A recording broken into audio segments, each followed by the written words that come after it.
তো আসসালামু আলাইকুম, হ্যালো বন্ধুরা। আশা করি আপনারা সবাই অনেক অনেক ভালো আছেন। আমিও অনেক ভালো আছি। তো আজকের ভিডিওটি হলো অ্যান্ড্রয়েড ফোনে কীভাবে সাইড ব্যাগ বানানো হয় আর স্ক্রিনশট কীভাবে মারতে হয়।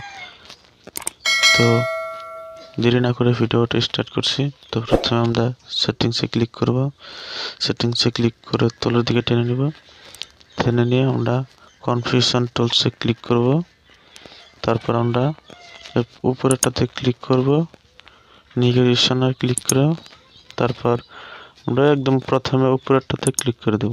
ক্লিক করলে তো ফাইনালি আমাদের হয়ে গেছে সাইড ব্যাগ। এভাবে আপনারা সাইড ব্যাগ করে নিতে পারবেন। তো আমরা আবারও সেটিংসে যাব। সেটিংসে গিয়ে তলের দিকে টেনে আবারও কনফিগারেশন টুলসে যাব। তারপর আমরা 2 নম্বরটাতে ক্লিক করব। এখানে অনেকগুলো অপশন আছে। তো আমরা প্রথমে 1 নম্বরটাতে ক্লিক করব। ক্লিক করার পর আমরা এটা অন করে দেব। দেওয়ার পর এটা আছে প্রথম 1 নম্বরটা আছে double tap to turn screen on. Screen off অবস্থায় আপনি ডাবল টাচ করলে স্ক্রিন অন হয়ে যাবে। স্ক্রিন অন অবস্থায় আপনি ডাবল টাচ করলে স্ক্রিন অফ হয়ে যাবে। তো এটা আমরা অন করে দিলাম।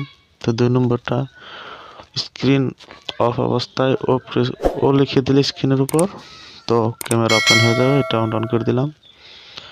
তো 3 নম্বরটা হয়ে গেল। 4 নম্বরটা স্ক্রিন অফ অবস্থায় ভি লিখে দিলে আমাদের মোবাইলের লাইট অন হয়ে যাবে।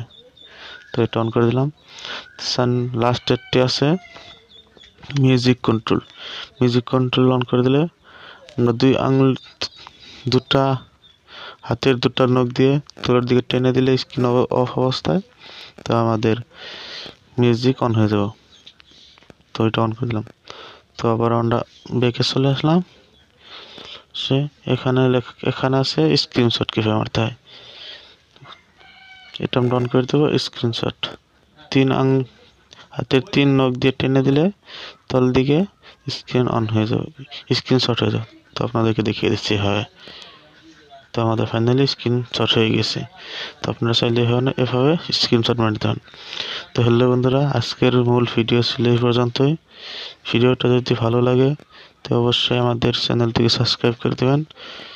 পাশে থাকা বেল আইকনটি অল নোটিফিকেশন করে রাখবেন সবার আগে ভিডিওতে। তো এই পর্যন্ত আজকের ভিডিও।